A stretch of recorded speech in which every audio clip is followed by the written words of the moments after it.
मदनपुर नामक एक बहुत ही सुंदर गांव था। वहां के लोग बहुत ही खुश रहा करते थे तथा एक दूसरे की मदद किया करते थे। वह सारे हिल मिल कर रहते थे। अरे बेटा, जल्दी लौट कर आ जाना। हाँ हाँ पिताजी, शहर का जैसे ही काम खत्म हो जाएगा मैं आ जाऊंगा। अब चलता हूँ पिताजी। एक दिन की बात है, एक जादूगरनी उस गांव से गुजर रही थी। इतनी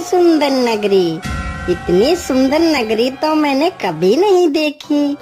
क्यों ना मैं इस नगरी को अपने वश में कर लूं और यहाँ पर अपना महल बनाऊं और यहाँ के लोगों को अपना गुलाम बना लेती हूँ।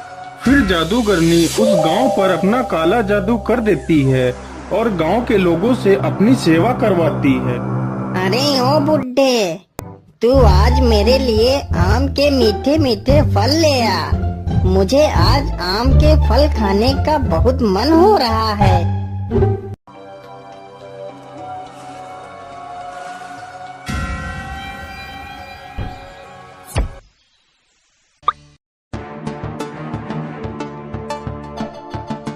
अरे पिताजी, देखो मैं आ गया। आप इधर कहाँ जा रहे हो? आप कुछ बोल क्यों नहीं रहे हो? आपको क्या हुआ पिताजी? अरे ये क्या, पिताजी कुछ बोल क्यों नहीं रहे हैं? आखिर यहाँ क्या चल रहा है? मुझे इसका पता लगाना होगा। लेकिन पिताजी इस ओर कहाँ जा रहे हैं? चलो देखता हूँ।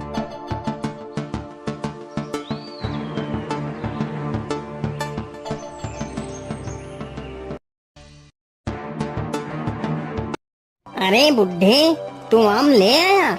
चल रख दे इधर और दूसरा काम कर जाके। अरे यहाँ क्या चल रहा है? ये औरत कौन है? मुझे साधु बाबा के पास जाकर पूछना चाहिए। बाबा आंखें खोलो बाबा, बाबा मेरी मदद करो, बाबा उठो। क्या हुआ बेटा, तुम इतना शोर क्यों मचा रहे हो? तुम्हें क्या समस्या है? बाबा, हमारे गांव के लोगों को क्या हो गया है? मेरे पिताजी को क्या हो गया है? वो मुझे पहचान क्यों नहीं रहे हैं? और बाबा, महल में वो औरत कौन है? जब मैं यहाँ से शहर गया था तो यहाँ पर कोई महल नहीं था। ये सब अचानक से क्या हो गया है बाबा? मैं कुछ समझ नहीं पा रहा हूँ। फिर बाबा ध्यान लगाकर देखते हैं और बताते हैं, बेटा वह कोई औरत नहीं बल्कि एक जादूगरनी है और उसने पूरे गांव पर अपना काला जादू कर रखा है। तो बाबा जी, मैं अपने गांव की रक्षा कैसे करूं? मैं अपने पिताजी को कैसे बचाऊं? बाबा मुझे कोई उपाय बताइए। बेटा, उस जादूगरनी के जादू से गांव को मुक्त कराने का एक ही उपाय है। यहाँ से 100 मील दूर एक कुंभा नामक गुफा है। उस गुफा में तुम्हें मेरे गुरुजी मिलेंगे। वह तुम्हें इसका उपाय अवश्य बताएंगे। जाओ बेटा। फिर मोहन गुफा की तरफ चल देता है।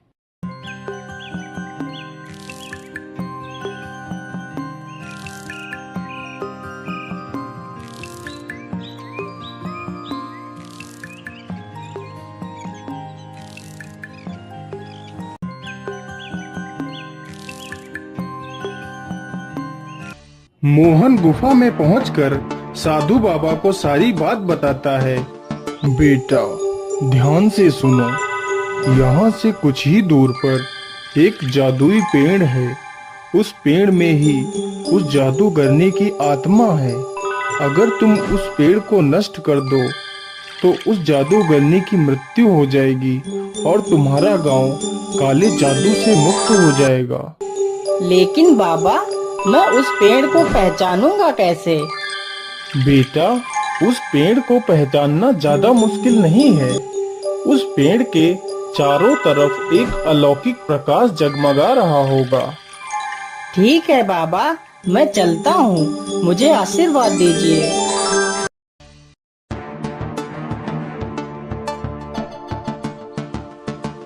मुझे लगता है कि वह जादुई पेड़ यही है जो बाबा ने बताया था। चलो जल्दी से मैं इसे काट देता हूँ। तभी जादूगरनी वहाँ पर आ जाती है। अरे मूर्ख, तू ये क्या कर रहा है? तू इस पेड़ को क्यों काट रहा है? तू इस पेड़ को मत काट, नहीं तो मैं तुझे मार डालूंगी। लेकिन मोहन उसकी एक नहीं सुनता है और पेड़ को काट देता है। पेड़ के नष्ट होते ही जादूगरनी का काला जादू समाप्त हो जाता है और जादूगर